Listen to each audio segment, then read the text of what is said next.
ESG is a driving theme and priority for most organizations around the world today. And like any other key initiative within these organizations, whether it be global expansion or launching new product lines, there must be a plan and strategy for ESG programs and activities. They cannot be approached as a side project. This is Kevin Donahue, Senior Director with Protiviti, welcoming you to a new edition of Board Perspectives. In this episode, I speak with Protiviti's ellen.holder and Britta Sadoun about the importance of building an ESG plan and strategy, and the board's role in this process. Ellen is a director and Britta is an associate director with Protiviti's Risk and Compliance Solution. Both are members of Protiviti's ESG practice and leadership team. Ellen, thanks for joining me today. Thanks for having me here, Kevin. And Britta, it is great to speak with you as well. Thank you, Kevin. Britta, let me ask you our first question. How has the concept of sustainability and ESG evolved over the past couple of years in the wake of the pandemic, global commitments to climate change, and overall global sustainability goals?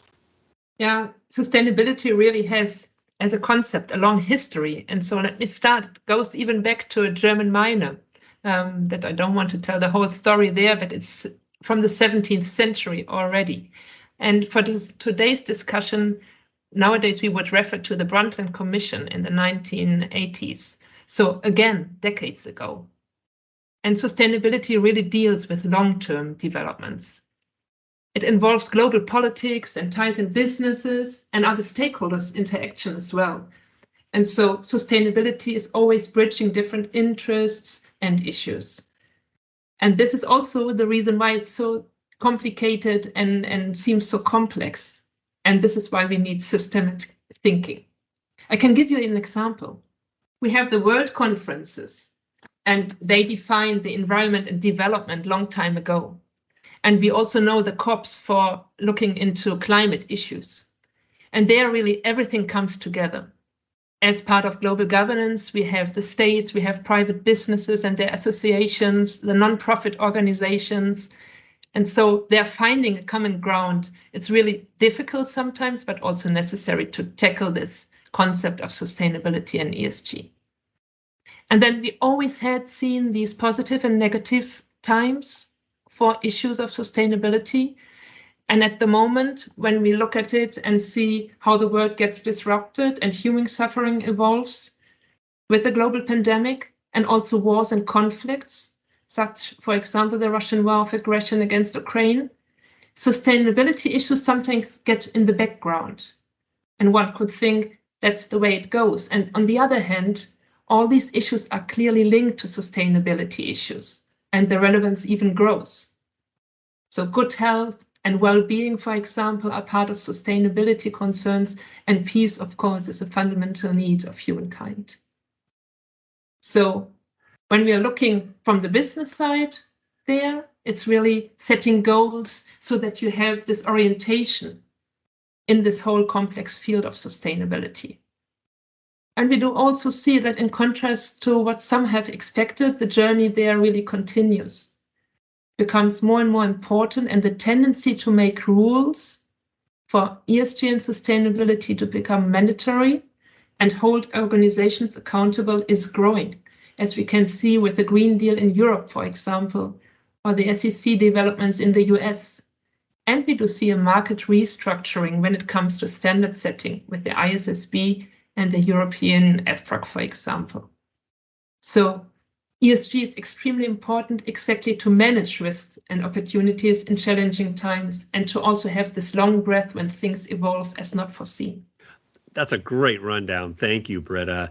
The ESG landscape, so you said clearly this is a complex one, and it's not new. It's been around for decades, really. A lot of factors going into this. So Ellen, why is an ESG strategy such an important topic for the board to address at this particular time? What benefit does that bring? Exactly. In these times, it's more and more important to understand the stakeholders and have a clear USP. When consumers or business have less money to spend or feel uncertain about the future, they consider where to spend the money. In addition, times of great change bring people to question themselves and their priorities.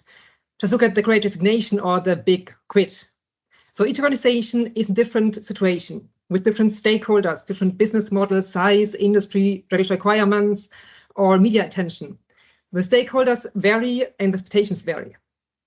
But there are clear observations showing a fundamental shift of many stakeholders towards more sustainability.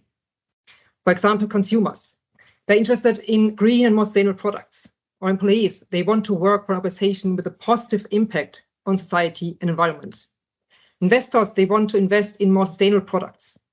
They want to make sure that their investments have a long-term perspective and do even contribute to sustainability goals. Or media and NGOs. They increase the public awareness on sustainability issues, and they are really quicker in blaming companies for greenwashing. Or institutional regulators. They set higher and more comprehensive requirements for sustainability reporting or transparency on products or risk management. They want to drive the transformation of society, for example, as mentioned in the European Green Deal. And companies then, on the other hand, explore the market opportunities for green and sustainable products. So sustainability really is an increasingly important topic. It's not just a nice to have topic anymore. It's a must have. But to be honest, not all organizations really realize so far the importance and urgency of this shift. Just an example. We had a client reaching out to us, main focus in the fashion industry, and they were preparing for an IPO. In the conversation with us, they said, we had many conversations with investors and banks, and they really asked about ESG. So they sounded kind of surprised. And this shows to us that not organizations are really aware of the importance of sustainability. However, doing this right, sustainability can really help organizations and provide many, many benefits. You can meet stakeholder expectations. You can win and keep best talents and stay relevant for your clients. You can stand out from the competition. And of course, it helps comply with regulatory requirements. In the end, to keep the license to operate in the worst case. You can mitigate and reduce risks. It can result in the performance of shares. It helps to lower the cost of capital or improve operational performance. So there are many, many benefits. But for achieving these benefits, you need to link it to the core business. There is no one size fits all for all clients. As said, all organizations are unique. So you need to understand what is sustainability.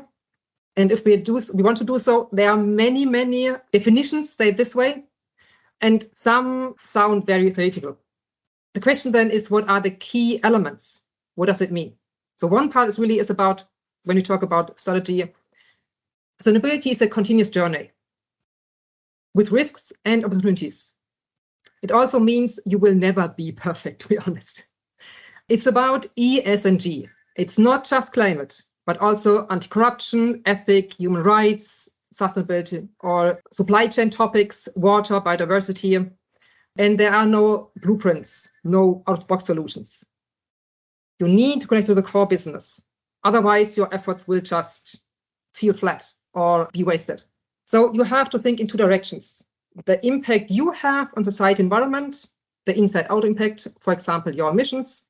The other hand, you have to think about the outside-in impact. So the risks and opportunities, the organizations, due to the sustainability trends, topics, mega topics. For example, if your organization is threatened due to increased temperature, floods, also lack of water. And the best thing is if you define your purpose, why does your organization exist and who does it serve? And then link this to your sustainability efforts. So the aim really is to be a purpose-driven, real value-adding company. So Ellen, these are great points. From the perspective of the board of directors, is it their job to set the tone with this, particularly with a company like the example you mentioned in the fashion industry, where management may not have been thinking about an ESG strategy and sustainability in their day-to-day business activities? Sure. You as a board have to set the organization, because otherwise the whole organization will just, how do you call it in German, herd of chicken. You know what I'm talking about? They all run in different directions, but have no clear direction. I understand exactly what you're saying. Yeah, lack of direction, lack of focus. Exactly. For example, I was in this discussion with a client and they had discussions about an IPO and asked them whether they are ready to go. And I asked them about their current situation and they listed pre-planned activities. And I was asking, okay, what is your current situation? Do you understand what your stakeholders want to achieve? What are the material topics? What are competitors? And have you incorporated ESG in your strategy? And do you have a roadmap? And their answer was like, not so far. So you really need to have the strategy. You need to have a proper approach for defining the strategy. And the key driver in this whole strategy definition is the board. Excellent. Thank you. Ellen, what are key attributes boards and companies, management, what are the key attributes they need to consider when creating their ESG strategy, especially when it's probably going to be unique to their organization, as you referenced before? We discussed this partially. So you have to think about your purpose, your core business and value chain, your stakeholders, then as said, both impact directions. You have to think about ESG and your culture and all the areas you have to tackle for proper design implementation. And yes, this is a lot, I know. So it's crucial to have a structured approach, to know what you're doing. So in short, you need to understand where you are, where you want to be, and how to bridge this gap. If we want to have a look at the approach, first you have to clarify where your organization currently stands with regards to ESG. You can perform a capability maturity assessment to review how mature your organization is. And you need to check, are we aware of the most relevant laws and regs? You can also have a look at your competitors. What are they doing? What are best practices? And as a result, you have then a list of many topics which can be material for the organization. In the second step, you then have to clarify which topics really are material for your organization. So have a look at the internal and external stakeholders. Who are they? How important are they for the organization? And which topics are most relevant to them? And again, consider both directions, inside out, outside in. And what is some kind of optional step, but really helps, is to have a look at the various frameworks and standards, focusing on different aspects of sustainability. For example, just climate change or human rights or industry civics.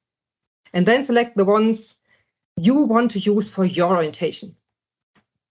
And the interesting part then is to bring all this information together and define your strategy. One part here is to define your ambition level and your to-be strategic positioning. Do you want to be the leader and set an example for the whole industry? Or do you want to run more in the middle of the pack? Or do you more focus on being compliant with current laws and regs as the first starting point? You have to ask yourself, what is your purpose, your vision, mission, and values related to sustainability? And here identify key areas of action and align your strategy of ESG and sustainability with your business strategy. And of course, in the last step, you have to ensure that your strategy has to be implemented. So you have to translate your strategy into hopefully, let's say, bold, ambitious, and smart targets, identify KPIs and develop the roadmap. And this should then include, let's say, quick wins for the gaps we identified before. You also have to be aware of the external awareness and also long-term initiatives to achieve your vision. And beside this initial roadmap planning, you have to also think about the ongoing program management with implementing, supervising, monitoring, reporting on the various projects. And also to ensure that this all is a success, set up a proper ESG governance. So these are elements you have to consider when creating an ESG strategy. They're really important. And just one example here for the importance of the strategy and the board. We had a workshop with the client to understand their current situation. And they had many internal activities. They had really also many employees which were highly motivated and want to support the organization in their sustainability efforts. But the problem was there were no overarching strategy. The board just had shied away from making tough decisions. So there were no real impact. And as end result, the people were frustrated and some left the organization. So the problem here really was the board saying, we don't commit ourselves. We don't define the strategy because it seems like too complex or just we have to make the hard decisions. So it's important to consider the organization needs a bigger picture and you need in every situation board level commitment. That is great. Thank you. And that's a recurring theme in the podcast we've done on ESG is that this is not just a sideline strategy or in the margins. It's a business strategy. And if it's not approached in that manner, it's not going to be effective at all. Britta, I want to bring you into the conversation and follow up on this dialogue around the board's role. From your perspective and your experience, what are boards doing or what should they be doing to drive the ESG strategy throughout the organization, addressing some of the points Ellen just made? What can they do to bring the strategy to life and really work toward the goals that the organization is setting? Yeah, thanks for the question there. And also, it's easy for me to follow up because I start again stating it really starts with the tone from the top. That's the experience that we are seeing all over. And I would add giving guidance by clear goals and targets, and then really strengthening the interlinkages. I can go a little bit into these items. So really having worked with different organizations in various sectors again and again, as I said, it becomes really clear. It's the tone from the top. The leaders are really faced with the challenge to keep sustainability on the agenda and to listen to the organization as well. There's a need for a good mixture of clear guidance and defining ambition levels, as Ellen has just explained, and really trusting, on the other hand, the organization and its contribution. It's also the part to stay accessible for sustainability and ESG issues. For example, when we're looking into the organization, the question really is, do functions really have a chance to relate to the board with respect to sustainability? Is there an agenda setting on the board meetings in a regular way? Because it's just not enough to once annually review the reporting part, but it's really a need to institutionalize, let's say, quarterly reports on key KPIs that you have defined to really demonstrate how is your organization evolving towards the goals. And also keep always in mind when the board requests the information will be there. Otherwise, priorities may be set differently from groups, functions, or business units, let alone regions. So it's really the driving force behind the board tone from the top and interest in the issues. But then also setting the high-level goals and the actual targets and KPIs for each division or leader, and apply methods really to monitor these target setting. That's very important. You need to see where you're heading to. Otherwise, there will be no efficient dealing with these issues. And then also build the narrative, strengthen the links between all these different goals and issues. Whenever there is an occasion to really link it in decisions and statements, do so, because the story has to be told, and this is also to be seen from top down. There is a relevance of sustainability, and we are really dealing with these issues. It's the chance really to shape the organization, live up to the purpose and the overall market positioning as well.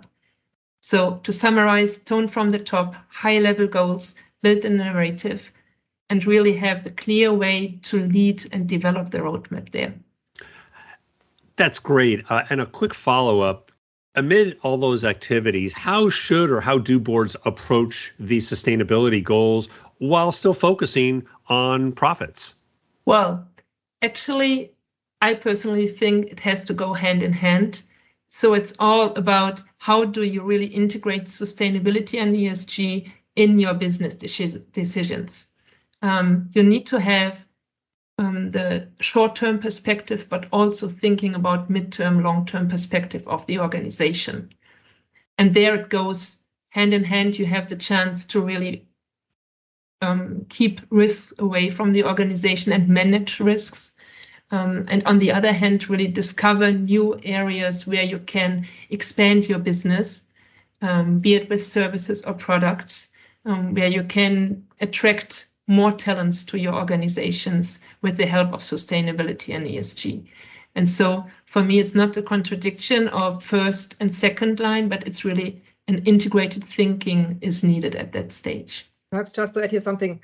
So sustainability can redefine an organization. It can be set apart from the competitors while impacting the whole organization in varying ways and intensities. And strategy and proper planning helps the organization define its direction and able to achieve the targets. The objective really is something like a win-win. So win for the organization to define its direction, and also win for society and environment. But we also need to be honest. There are conflicting goals for sure. So an organization has to make hard decisions. And to make the hard decisions, we need a clear strategy, and we need to live up to this by the top management. So, Britta, let me ask you also, what are some of the top concerns of your clients right now as they relate to developing an ESG strategy and also looking to the future? I would imagine some of these themes are weaving into their concerns at the moment. Yes, sure. There's always this underlying questions of the relevance of sustainability and ESG at all, and also in these particular times. And then there's the need to clarify about the regulatory requirements, but also, of course, on particular issues that you have in this wide scope of sustainability ESG. When we are looking into the relevance of sustainability and ESG, anytime, of course, when there is economic struggles, for sure, one of the top concerns is really balancing the efforts with the threat of global recession. But as always, and Ellen also stressed this, we need to find out what are the benefits of sustainability and ESG, and also how is it integrated really in the core strategy and organization. Then it cannot just disappear, but you have to find another balance of different issues. And also here, balancing this short, midterm, long-term activities. Sustainability is really linked to intergenerational thinking. We keep in mind how will the world look like for our children and their children, and what consequences could and do our actions have of today for their lives. It's sometimes a little bit difficult to come with a crystal clear benefit that can be easily calculated, especially when it comes to certain issues in the sustainability field. But we do see many initiatives in monitoring the impact of biodiversity, for example, and its loss for humankind, or measuring the real impact of other activities. I do believe it's just a matter of finding suitable indicators. We see a development to get there, but also, let's face it, as always, if there is a will, then there is a way. And if it's not, it's getting really tough. So sustainability, as I said, it's not an add-on. This is the mindset that you need to have to really deal with this. And also, what's important from my experience really is to have this perspective in mind. Boards do have the strategic oversight and provide guidance, and that goes in there. And then we are seeing lots of regulatory changes, new requirements in great detail and in great scope. And this is also something that we can hear from our clients. For example, when talking to clients about the question, what sustainability ESG frameworks to select from, the first step really is to identify what do you need it for. It's no longer a selection plate and you can choose. And it's not only looking at those issues that you always like to work on, but now it's more you have to find a balance of the mandatory set that is out there and what you can do additionally for your purposes. For us, it's really important to see, for example, we have the reporting part in there, but please consider your strategic assets as well. Don't do it just for the report, do it for your strategic outline. And not the least, clients reach out to us with specific issues, touching the E, the S, or the G. And often we hear just, it's all too much. Do we need experts on all of this, or how can we ever understand what is human rights due diligence and what about biodiversity? Why do we have to consider really all these stakeholders and do all these things? And we are really convinced it's key to differentiate the material issues. Ellen explained this as well. We have to understand what kind of priorities do we want to set from the organizational point of view, and those also relating to the key stakeholders. Understanding really how do these issues influence us and how do we influence them.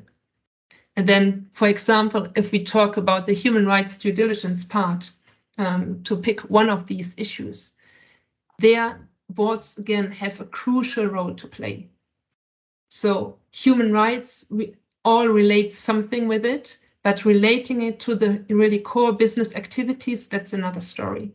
And with the UN Guiding Principles on Business and Human Rights, published around 11 years ago, there was this differentiation of duties for states and businesses. And it was really defined as the duty of states to protect human rights and the organization and business duty to respect human rights. Both need to provide remedy. Again, is this clear enough? Of course, it needs translation.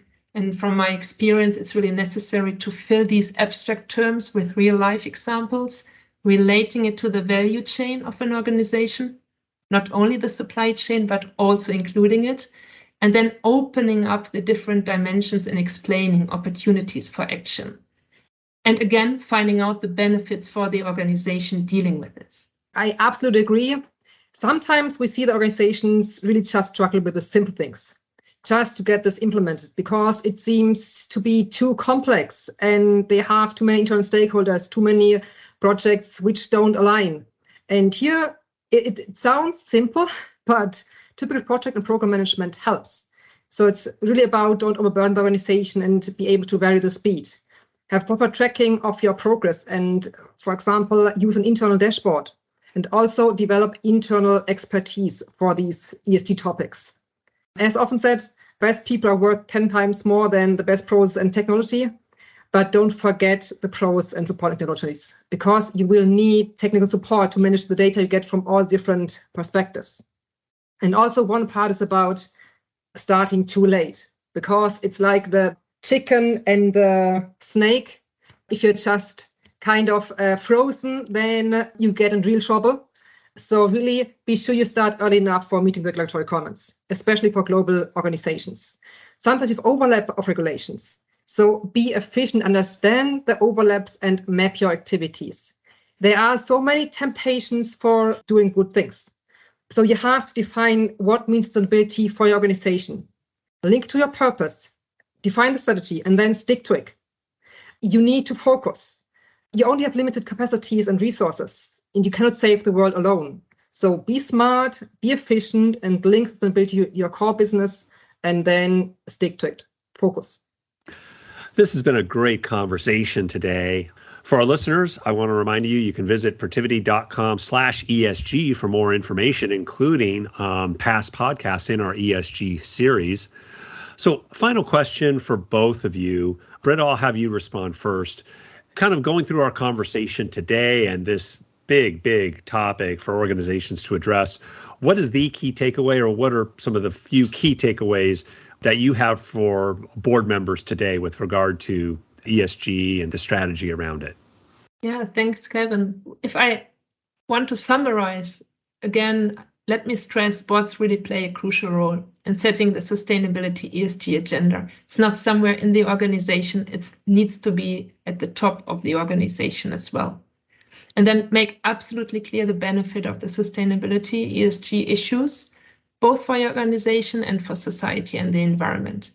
And with this, take it serious with the necessary underlying resources, funds, and structures. Also, there needs to be an adequate level of quality that you can expect, ask for it, and just take it serious. And then again, be bold to take the decisions when it comes to conflicts of interests among different sustainability ESG issues, among each other, and also relating to other relevant business drivers. Sustainability ESG, as I see it, is an investment into the future. Totally agree. In addition, as said before, start early. Link sustainability to your core business and be smart. Don't focus on the pleasant little things, but look at the outcome. Look at the material topics. You run an organization, and you have to run sustainability in your organization with the same strategic approach. So in short, understand where you are, where you want to be, and how to bridge the gap. And then report transparently about it and make progress. My thanks to Ellen and Britta for the great insights they shared on this podcast. I thought they delivered some great messages and takeaways for board members. Numerous stakeholders, both internal and external, continue to ask about ESG efforts and strategies in the organization. this cannot be treated as a side project. ESG absolutely requires a strategy, and that strategy must be driven by the board, which will deliver the appropriate tone at the top. As a reminder, you can learn more by visiting protiviti.com/ESG. And lastly, I encourage you to please subscribe to our Board Perspectives podcast series wherever you find your podcast content.